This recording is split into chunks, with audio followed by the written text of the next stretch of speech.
I welcome Ranbir Kaleka and Vivan Sundaram. They are two of the finest media artists, or what the term may be even appropriately, transmedia artists in India. They both contributed very exceptional works to this show. So there is single and multi-channel video, translights and photographs. Both of them also, I think, demonstrate a kind of a reverse aging process whereby the vitality and energy in their work the intensity seems to get sharper and sharper as time goes by. And working with video, they have different propensities. Vivan seems to be more and more inclined towards photography and sculpture, and Ranbir to performance and painting. And it's interesting to see this conflation of different kinds of media and expression. I want to return, unpacking their work, I want to return to the central idea of the exhibition, which is the ideas of the sublime. It hasn't been overly articulated, but I think there is a kernel of ideas that we could perhaps explore. And for this, I just want to touch upon two philosophers and their idea of the sublime. So if we are to look at, say, Kant, central to the idea of explanation of the sublime, the grandeur of, a Vesuvius erupting, or the grandeur of the pyramids at the first sight of the Sistine Chapel, large, awe-inspiring, and perhaps close to an element of fear. You also have a modern and a contemporary philosopher like Rancière, who talks about no separation from material. Art and material are interlinked.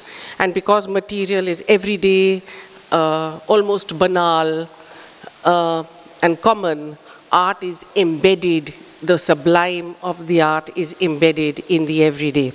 But there is this wonderful paradox that he lays out for us, that art is not separate from life, but art is not the same as life either.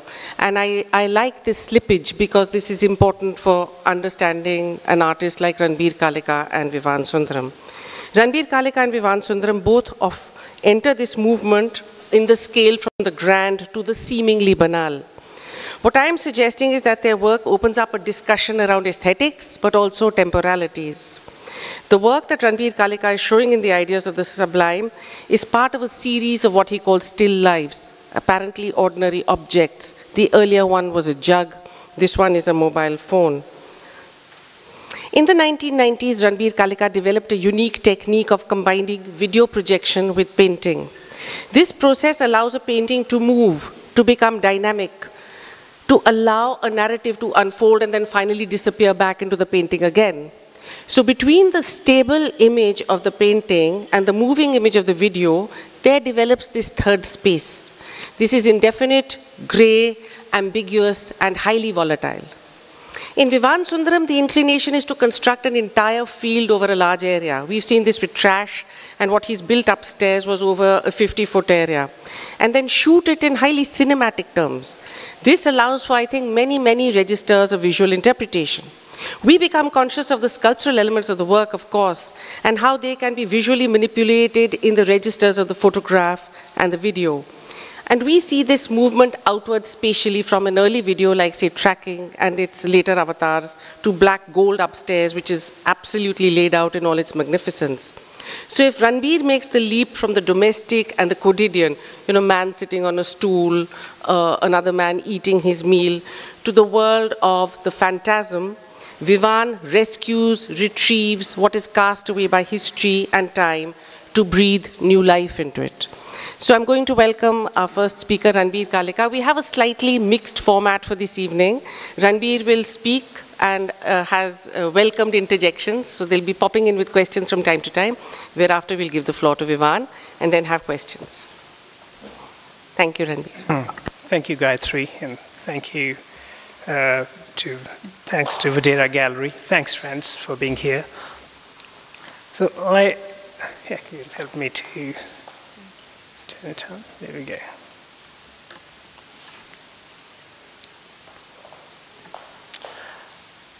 go. In the short time that we have, I thought I would talk only about some specific works. Now, it's about, I think, 1998-99 that I did my first projection on painting. But although I was thinking about it for quite a few years before I first attempted to bring painting and the video image with movement together, although the movement was extremely minimal in the previous one. And it took me so long because I didn't want it to be just a random projection on a painting. I wanted somehow to deal with the materiality which it might involve. The first work, which was called Man Threading Needle, was the painting was done on wood, and the wood has some texture, so that itself altered the projected image to a degree. And then I saw that the painting itself, as to how the tones in the painting, because that was monochromatic, how the tones in the painting affected the quality of the projected image. It was absorbing light in certain areas, and then other areas it was going through some thinner layers of paint which I had applied. And so the first thing was that it did reach a point where I couldn't quite call it painting, and I couldn't call it video either. And in that I saw a potential that I would be able to enter a space of meaning making, which would make me think differently about whatever I was, trying to. Whatever subject I would get hold of. So the first thing was, of course, of time.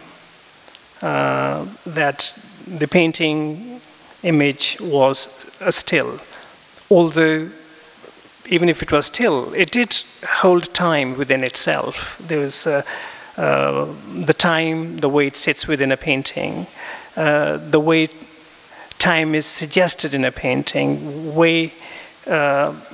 the way it also refers to a past and the present, and also possibility of a narrativized future. And but with the video itself, there was a possibility of using cinematic time. I don't know how to call it, video time. I believe it would be the same, except that here, as video, I could use the loop. Now, loop itself became meaningful, and in the sense that the whole work became meaningful, or I could arrive at the kind of meaning I wanted to create only if it was looped, only through repetition. And after having made that, the work that you see here, it's called He Was a Good Man. I revisited the earlier work after about 5 years. And one primary reason for doing that was that I wanted somehow to also deconstruct the work. I wanted the painting to be seen as painting. And also I was worried that the whole work may be seen as a trick work, as a country fair trick, that, oh, I can make the painting move. So this work contained passages where the painting is just lit up with light from the projector. It's just white light from the projector without any image. And then I created some shadows which flattened the painting, again to take out the illusion of depth of the painting, and also to show that this was just an artifact. So let me move to because if I speak too much about each work, I think there will not be much time left to hear.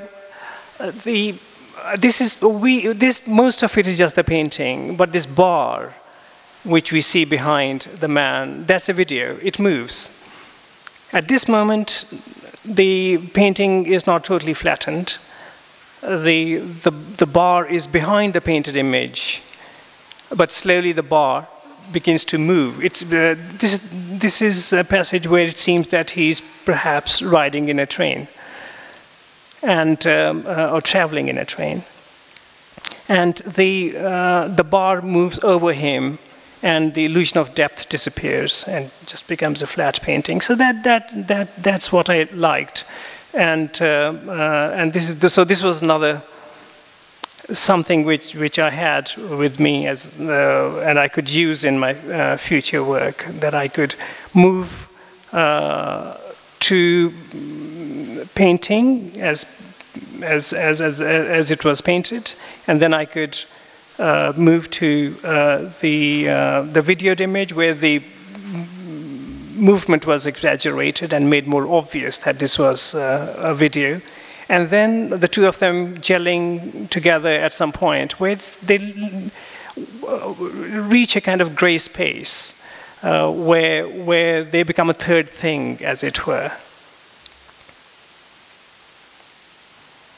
This is, at some point, I have people walking in and creating a shadow over the entire work. Again, flattening the painting entirely, where the illusion of depth disappears. This is a work which was, again, I think, I can't quite remember the years, but that it would be also about 12 years, maybe 12 years ago, or a bit longer. Here, I made the video image move out of the videoed body, move out of the painted body, so leaving behind that shell. So then it was, then I could play more clearly with these two elements of time, of one of the painting, the other of the videoed image. And here also, then I used color in this painting, and there were thin layers through which I could make the lamps, the flames which you see, glow, and then I was able to use the darks in the painting. So it was again a palette which was enormous in a way, because the blacks were the deepest blacks I could paint, and the light itself was not painted light. It was actual light from the video. And as you know, that the blacks in projection can't be achieved with that depth, because black is just absence of light to a degree on a white surface. Here too, I think you can just about see this is just the painting. It's not. There's no video projection on the man. It's just a painted man, and you see a figure standing, just like it's like a spectral image. It's like a ghost of an image. It's the same man as after he walks out. For a moment, he stands and is still, and is transparent. It's just. So this is at various levels one could play with absences and presences. No, this is again working out with materiality. I projected this on various surfaces. I don't know if this is the correct image I chose. I chose it this morning rather quickly. But I projected this on plexiglass. And now what plexiglass did, it was sanded plexiglass. It refracted the image. So a black and white image began to contain light. Began to contain color. You could see color in the image, although there was no real color. So this was something else one could do with it. This was set up like a Kathputli show or a Punch and Judy show. This was, or one can call it a cinema on wheels or a video on wheels, whatever. This was a board set up, a projection board set up on a collapsible, moving structure. which could be all folded and put away, or it could be opened out and could be wheeled. And the top part had 2 windows, which with the video, I could make them open and close. And then there's a kind of a story which builds up between a man and a woman, and the parents, and the objection of their romance together. It was something like that. And then there is somehow, they seem to belong to different classes or different sects, and there's a kind of a riot breaks out. And that's how this unfolds. And this was always shown in a tent. Ranbir, are these processes simultaneous, the painting and the video, or is the painting more or less anticipatory and complete, and then you move to the video? What is the... Well, in my head, they both come together, but when I make them, because in my head, they both have to come together because I'm making them to create some meaning. But when I actually make the work, I shoot the video first. You shoot the video? I shoot the video first, then I know what I want to still. But that offers enormous possibility, because with digital manipulation, I can still have things which are not in the video. I can insert them into the video, and then again with the painting, I can have things in the painting which aren't in the video. Okay. So I go back and forth. This was called Powder Room. But this is an image from the first installation, which was on a motorway, at a petrol station next to a motorway in Gurgaon, and then it was later set up in a gallery situation. This was a working washroom where you could see your reflection in the mirror. So as you went in, you saw your reflection in the mirror. There were all little things to tidy yourself up, and at the petrol station, it was next to a small little dhaba, chai wala place, where people did eat and they did come to wash their hands and so on. Then you heard some kind of a sound from the mirror. That's where your projection was. But at that point, your reflection disappeared and you saw other faces. But in the gallery situation, there was kind of a narrative which is built up. So I had situated the screen behind the glass, or what looked like a mirror, which was at the same distance